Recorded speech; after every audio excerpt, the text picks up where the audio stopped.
Ashley, it's been, I think, since COVID era that you and I have been on some sort of call like this. I'm really excited. But for that, how in the world are you doing today?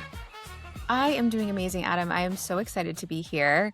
And I think that, as I was reflecting and kind of getting ready for this conversation today, the number one thing that came to the top of my mind was just how important this type of forum is for product marketers right now, especially in the age of AI. Like, there's just never been any more uncertainty, but also energy in the product marketing space. And I think this is a really great way to democratize skill development and also share experiences that allow for us to be able to learn from one another in real time, like without having to have that direct experience, either like working at the same company or having someone be your mentor, like you were for me at one chapter of my career. And I'm just pumped to be here. Yeah, it's so great. And like imagine if we had a more prevalent access to this during like the COVID era of time and beyond, really, where we felt we had everything changed right in front of us in real time, to whether bad or worse or better, who knows. But what you actually picked up and learned across, I would argue, when you jumped into product marketing, it was in a spot where it was a lot going on. We'll be generous there. But you got kind of a dive into what did a rapid transformation of messaging specifically look like. It was a large team that you and I both served across the board there, but you've gone on to do a lot of phenomenal things where I still think you'll be an amazing CMO someday when you get there. But right now you're a product marketer at LinkedIn. And like that's nothing to shy away from. But what you've learned in the course of all this time and experience is that it's not the messaging always, seeing it through an enablement lens that really leads to companies and teams adopting that. But you say, one of the things you brought up was, hey, messaging comes down to how well it's crafted. A lot of people think that way, right? You disagree. Tell me the lane that you're in and why that is. Yeah, okay. I will say I understand why as marketers, right, as the thinkers, the creatives that we are, we want to latch on to how can we write the best message possible. And I fully support that. There is a craft and an art to it. But even the best message without the support behind it will break and not be successful. And I think sometimes we over index on the craft and we under index on what it takes to actually bring that to market. And that comes to life through a variety of ways. If you're an enterprise PMM, that's going to be like how you activate with your field. If you are a consumer PMM, that might be how you activate with your thought leaders or creators or, other influencers, analysts in your industry. It's also, you can kind of think of it this way, enablement can span out to even just the rest of your go-to-market team. Interpretation happens channel to channel, and that's really where things start to break down. Great messaging, if it's only great when it's told this perfect way, isn't really great messaging. It's really about how it's retold. Messaging is really the story that gets told when you're not in the room and you're not the one telling it. And I think sometimes we place we don't rank that as highly as we should in terms of our priorities. It's almost always treated as like an afterthought when it really is and should be core to how you build a message, is thinking about how can I activate this? How can I share this with the broader world? And how can I make sure that this messaging does not break when it's being retold? Yeah, it's the greatest point. It's also like as a kid, we were always said do it this certain way if we're playing sports. And like how much fun did it take out of doing things like by the book all the time? Same thing with messaging. And I've seen this across, running enablement for teams where it's like if you tell them one way and only one way, they're not going to do it. They're not going to adopt it. And they're not certainly going to find success with it. Which brings me to my next question, Ashley. Where do most PMMs find, like, where is the failure point? Where does messaging break down once it leaves our hands? I think it gets broken down in a few different ways. You can think about it this way. When you craft a perfect, whether that's like a messaging document, some type of brief, maybe it's like, you're a PMM who spans kind of more into the brand story area, and you're really crafting like an incredible tagline or the unique perspective for your business. It has to get translated across channels. That's really where it breaks down holistically. Some ways that it can manifest is like your sales teams are always going to simplify it, right? Because they need to be able to say it in real people terms. Sometimes that's completely different from what you wrote, which has like much more layered context and nuance to it that is essential to being able to tell the story. Marketing, your other marketing partners, folks on the other side of the go to market execution, they're going to reshape it. They're going to want to expand it, make it an umbrella story, think about how they can craft different campaigns, and how they can have like through lines to your central story, but also have their own spin on it. Customers are also going to reinterpret it, right? If they're trying to drive adoption within their organization for, their employees, or even figure out how to use it within their own workflows. If this is a tool that someone uses every single day, they're going to reinterpret what that value story is all on their own. So all of this is just facts. This is the reality of, messaging and just kind of writing stories. And none of that is wrong. All right. But if you haven't designed your story to be translated, then you're setting yourself up for failure before you even get started. And what I mean by that is it needs to be simple, right? This has to be something that you can say a one-on-one conversation to a friend who has absolutely no context. Like think about you and I have worked at some like very obscure software companies. How hard has it been to describe to someone what your company does, right? If you work at like medium-sized SaaS and it's like some type of weird cybersecurity software, and your friend over a beer is like, "Hey, what does your company do? Like I know you like work in the tech space, but like what is that?" How hard is it for you to answer that question? I think that is like a really good litmus test for whether you have good messaging or not. Can you do it simply, effectively? Could you explain it to anyone in your life without any type of context or exposure to your world where they would be able to understand it? And great messaging needs to be able to live in that context while also being able to expand out to the right level of detail, depending on the channel, the moment, the conversation, to be able to ultimately drive whatever that end outcome is, whether that's sales closing a deal, a customer signing up for something, or someone securing some type of renewal. Man, considering I think most of my family still thinks I work in IT, that is that's a challenge. Like we've all been in the elevator with our friends where we just say, "Hey, we're at the intersection of synergy and efficiency," and that's they just kind of give you the blank stare. In talking about this, you made a comment that was incredibly interesting to me. In the scope of this, right? The job of the PMM is not just clarity; it's alignment. Probably isn't surprising if you've been listening so far, but give me a breakdown of what that actually means to you and how you view the world from that perspective. I think, separate constructs, very related. Clarity is about how well something is expressed. Is the message clear, right? Like, can anyone be able to understand it? Alignment is whether everyone is saying the same thing and everyone agrees to say the same thing. And that part is so hard. I've had a couple of conversations with other folks in the PMM space, over the last couple months, coffee catch ups, connections like this. And it's just been so amazing and validating to see how many of us struggle with that alignment piece. And that is really, I think, the hardest part.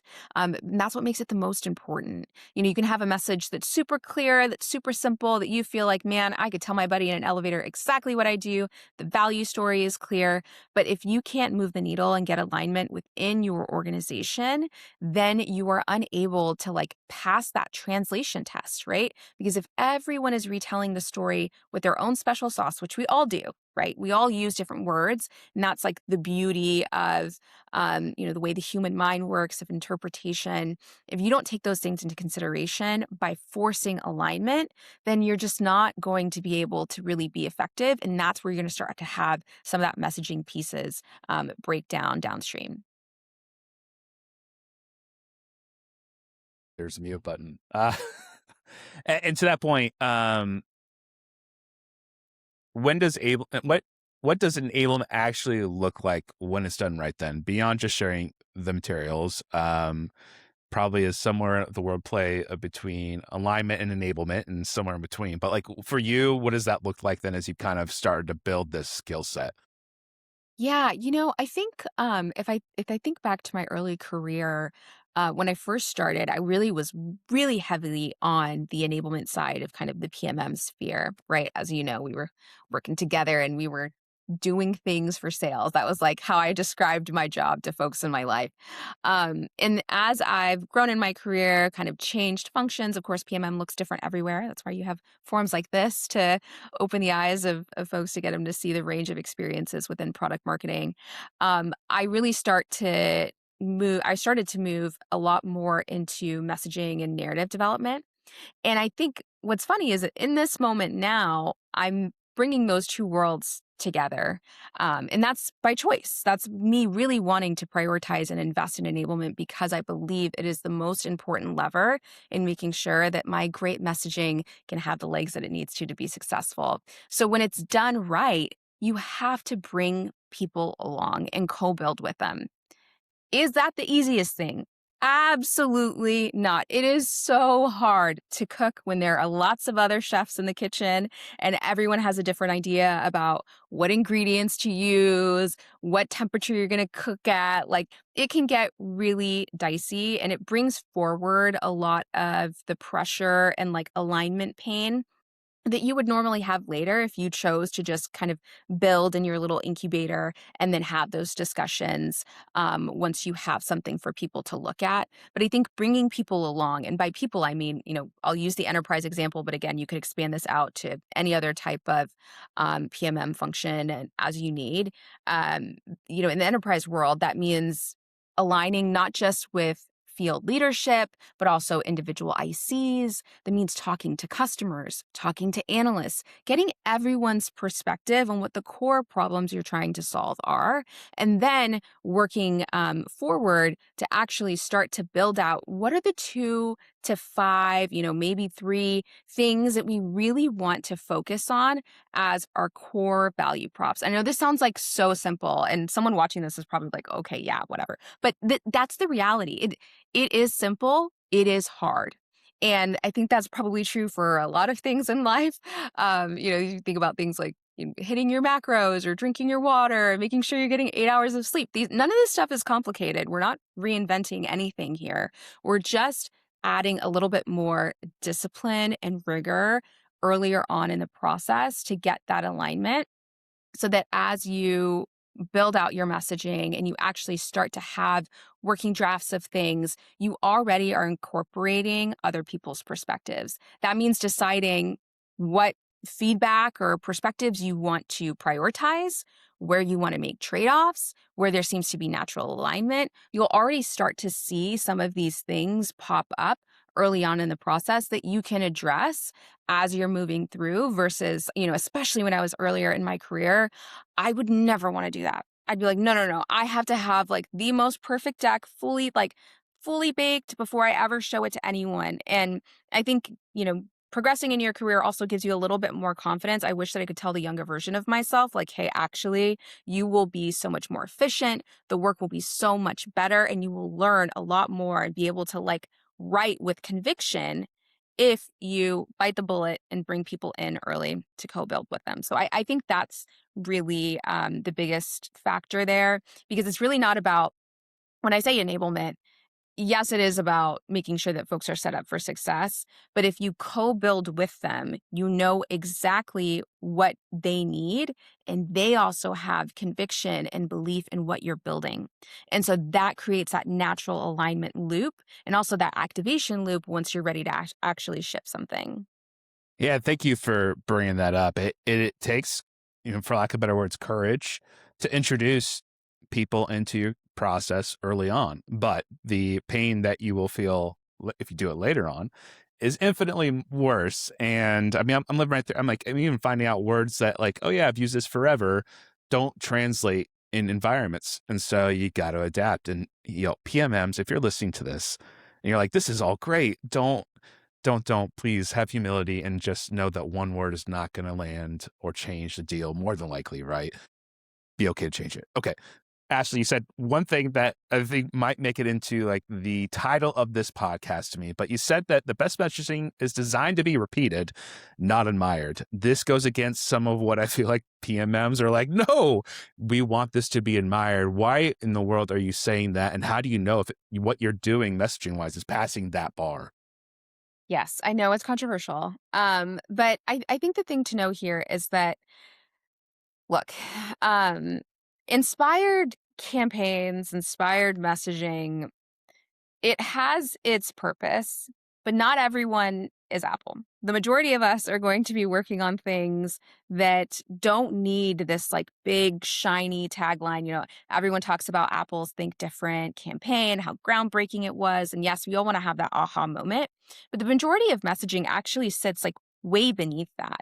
And you kind of need that foundation to really able to be able to have that like aha, this is what that tagline should be. And sometimes that doesn't even sit within the scope of PMM. So I think what you should focus on and prioritize as a PMM is building messaging that is really grounded in that simplicity. It should be able to be repeated. I mean, and this isn't even a marketing or PMM specific construct, okay?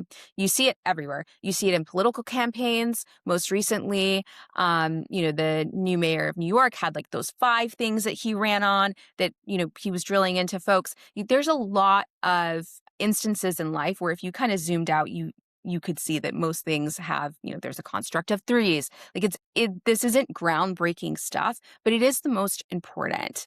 I think especially in situations where you're relying on other people to translate a message for you, whether that's their specific channel or for a customer conversation or to advocate for your product digitally online through analysts. You need them to be able to say it in their own words. And if you're not thinking about how to make your message simple enough that it can be repeatable, then of course you're not doing yourself a service. I think some of the ways that you can hold yourself accountable for that. Again, I'll lean on enterprise examples here.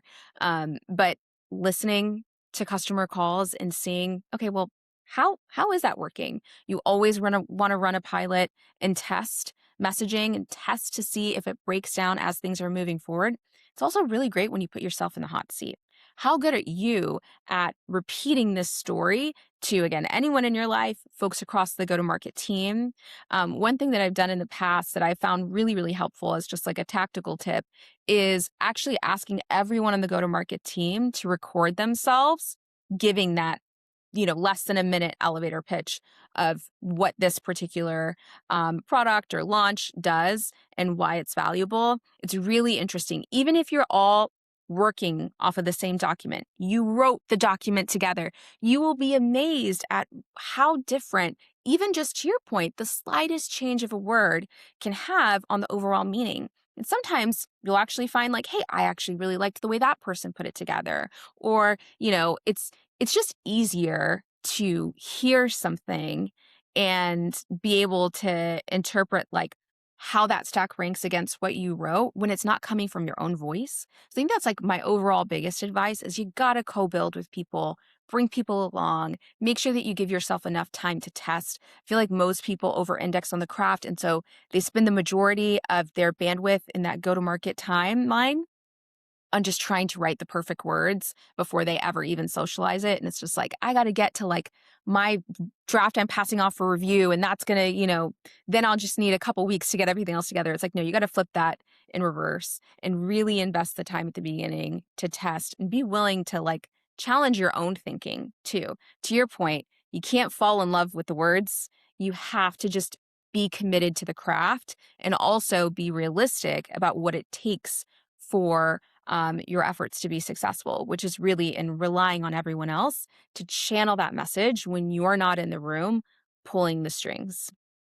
Yeah, imagine what we could have done if we had like Gong or a Sybil or a call recorder like even 5 years Yeah. ago. Yeah, Yeah. I think 2026 this year. Yeah. I'm like, oh, VOC work could have been so much more easy. I mean, that was the AI, like being able to like have those transcripts, listen back, ask things, there's so many things that you can leverage to make it. I know we're not talking about tools, but like there's a lot you can do to make that part easy. You just have to be willing to invest the time and be open to other people's perspectives. Recognize like I mean, this is true for a lot of things in life, but you cannot move forward with the hubris that like, everything. And like, there's no way that someone else could have a differing opinion because you'd be surprised. Yeah, it's oh gosh, all the manual message maps that we end up having to create. Oh goodness. Anyways, I sound like an old guy now because I am. Well, we used to do this by hand in marketing back in 2020. uh Ashley, you've been so incredibly generous sharing your insights and your experience and your things to watch out for as a product marketer who's building a messaging setup, but more importantly, the core idea and concept is bring people along with you from the start. You'll save yourself a lot of heartache down the road. And you'll know what that looks like because people will start adopting, they'll be using it. Make it simple. So if you're a PMM listening to this, thank you for hanging out with us. Ashley, where can the peoples find you these days? Yes, well, shouldn't be a surprise, but you can connect with me on LinkedIn. I'm sure we'll have this linked in the episode, but it's linkedin.com/AshleyOG. Love to connect with all of you and hear your thoughts, whether you agree with my hot takes, whether you disagree, that's okay. It's all up to interpretation, just like great messaging. So thanks for having me, Adam. Sweet. Thank you, Ashley. And yes, I will have your LinkedIn linked in the notes. And that is it. We end it fun. Ashley, thanks for coming out. All right, everyone. Thanks for listening. Have a good day.